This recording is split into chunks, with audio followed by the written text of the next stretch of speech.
Hello students, कैसे हैं आप सब। तो हम करने वाले हैं हिंदी की प्रैक्टिस एमसीक्यूज फॉर एचटेट। तो अगर आप एचटेट पीजीटी टीजीटी या पीआरटी की तैयारी कर रहे हैं तो हमारी सीरीज़ चली हुई है जिसमें मैंने आपको एचटेट के पीवाईक्यूज करा दिए हैं। अब पीवाईक्यूज 2013 से 2023 तक मैंने कंप्लीट करा दिए हैं, प्लेलिस्ट अवेलेबल है, आप देख सकते हैं। अब मैं आपको हिंदी के वही प्रैक्टिस एमसीक्यूज करा रही हूँ, यानी कि हिंदी का एक तरीके से मॉक टेस्ट आप कह सकते हैं इसको, जो एग्जाम्स पूछे जा सकते हैं या जिनकी तर्ज पे एग्जाम पूछे जा सकते हैं। ठीक है, कॉन्सेप्ट वही है, बस आपको प्रैक्टिस करनी है। तो चलिए स्टार्ट करते हैं। 15 क्वेश्चन हम करेंगे जैसा कि हम डेली करते आ रहे हैं। तो चौराहा में कौन सा समास है, हमें चौराहा में समास बताना है। ये आपको पता है कि जो चौराहा है उसमें चार अंक छिपे हुए हैं। ठीक है, जिसमें अंकों की बात की जाती है तो उसमें आता है द्विगु समास। ठीक है, द्विगु समास में अंकों की बात की जाती है। कौन सा समास है इसमें है द्विगु समास। तो चौराहा, चतुर्दश, जहाँ पे भी ये चतुर्मुख, तो वहाँ पे क्या कौन सा समास होता है, द्विगु समास होता है। इसके बाद है अंदर अंदर कढ़ाई में गुड़ पगना का क्या अर्थ है। अंदर अंदर कढ़ाई में गुड़ पगना का क्या अर्थ है, ज्ञान होना या गुप्त मंत्रणा होना या अपने में सीमित होना या कामना आना। बताइए, बहुत नॉर्मल से एक लोकोक्ति में इसको कह सकते हैं। तो इसका आंसर क्या है, ये है गुप्त मंत्रणा होना। अंदर अंदर कढ़ाई में गुड़ पगना यानी कि छुपकर कुछ बातें करना, गुप्त मंत्रणा होना। ठीक है, इसके बाद है 233 क्वेश्चन, किस समास में कोई पद प्रधान नहीं होता। तो किस समास में कोई भी पद प्रधान नहीं है, द्विगु है, बहुब्रीहि है, अव्ययी भाव है या फिर तत्पुरुष है। तो इसका आंसर क्या है, ये है बहुब्रीहि। जो बहुब्रीहि समास होता है उसमें कोई भी पद प्रधान नहीं होता।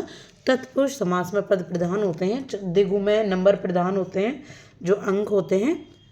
इसके बाद है 234, जिसमें है स्वर किसका भेद है, संधि का, वर्ण का, समास का या लिंग का। बताइए, स्वर किसका भेद है।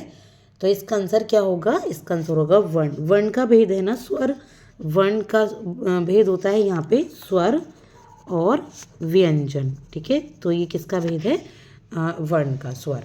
इसके बाद अत्याचार शब्द में उपसर्ग है। अत्याचार शब्द में कौन सा उपसर्ग है, अति या फिर अत या फिर आ या अत्यु। तो आसान है इसका आंसर हो जाएगा नंबर ए, दैट इज अति। क्या होगा, अति आचार।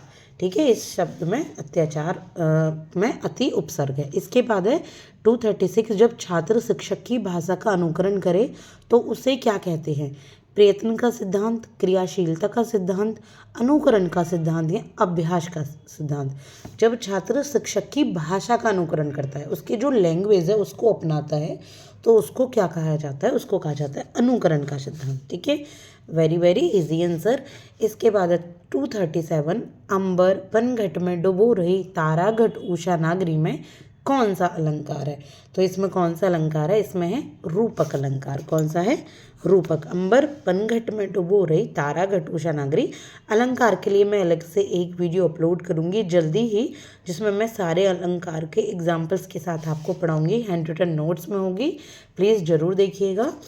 इसके बाद हम करेंगे 238, दैट इज़ ऊष्म वर्ण है। ऊष्म वर्ण कौन से होते हैं, या, रा, ला, वा या फिर शा, शा, शा या चा, छा, जा या टा, ठा, डा। कौन से हैं ऊष्म वर्ण, तो ऊष्म वर्ण है या, रा, ला, वा। ठीक है, ये ऊष्म वर्ण कहलाते हैं। इसके बाद है मेढक का तत्सम रूप क्या है, मंडूक, मुदग, बंदूक या मुष्टि। यहाँ मेढक का तत्सम यानी कि जैसे मेढक तो तद्भव हो गया, तो यह तत्सम आपसे पूछा गया है, तो जो मेढक का तत्सम रूप है वो हो जाता है यहाँ पर मंडूक। क्या है, मंडूक। इसके बाद है दिग्गज का संधि विच्छेद क्या है। दिग्गज का क्या संधि विच्छेद है, दिग प्लस गज या दिग्गज या दिगज और दिग्गज। तो इसमें होगा इसका नंबर बी आंसर, दिग्गज। ठीक है, दिग्गज को मिलाकर ये दिग्गज बनता है। यहाँ से कैसे ये हट जाता है और फिर दिग्गज बन जाता है। इसके बाद है गुप्त का विलोम क्या है, मुक्त, प्रकट, भुक्त या लिप्त।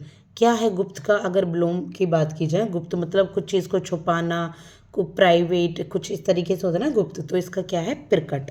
गुप्त का क्या हो जाता है यहाँ पे आंसर, प्रकट हो जाता है। इसके बाद है गांठ का पूरा मुहावरा का क्या अर्थ है, गांठ का पूरा, इस मुहावरे का क्या अर्थ हो जाएगा, ईमानदार, दुकानदार, लापरवाह या मालदार। गांठ का पूरा, भाई वो अपनी गांठ का पूरा है तो उसको क्या कहेंगे, वो हो जाएगा मालदार, यानी कि पूरी गांठ है उसके पास, मतलब गांठ में धन रखा हुआ है, इस तरीके से क्या कहलाएंगे ये, मालदार। इसके बाद है लक्ष्य का अनेकार्थक शब्द क्या है।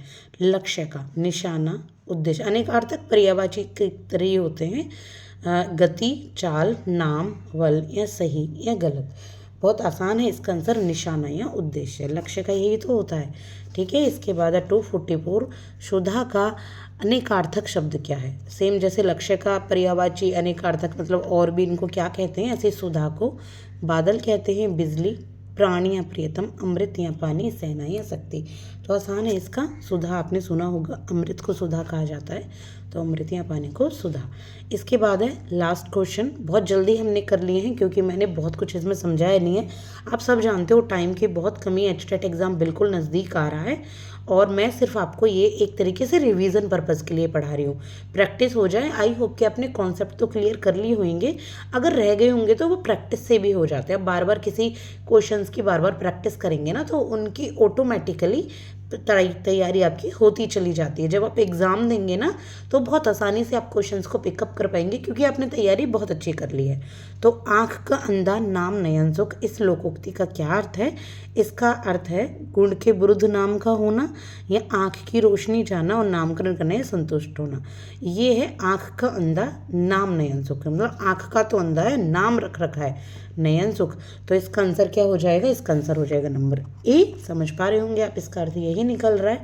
तो आई होप कि ये क्लास आपको समझ आई होगी। अभी हमने 15 क्वेश्चन किए, नेक्स्ट क्लास में हम फिर से 15 प्रैक्टिस क्वेश्चन लेके आएंगे। मॉक टेस्ट समझ लीजिए, इसे प्रैक्टिस क्वेश्चन समझ लीजिए, आपकी बहुत हेल्प होगी इनसे। तो अगर आपको पसंद आई है क्लास तो प्लीज़ सब्सक्राइब कीजिएगा, लाइक कीजिएगा वीडियो को। और भी प्लेलिस्ट अवेलेबल है एचटेट के लिए, यूजीसी नेट के लिए, सीटेट के लिए और यूस्टेट पीसीएस के लिए, आप वहाँ से हेल्प ले सकते हैं। Thank you so much.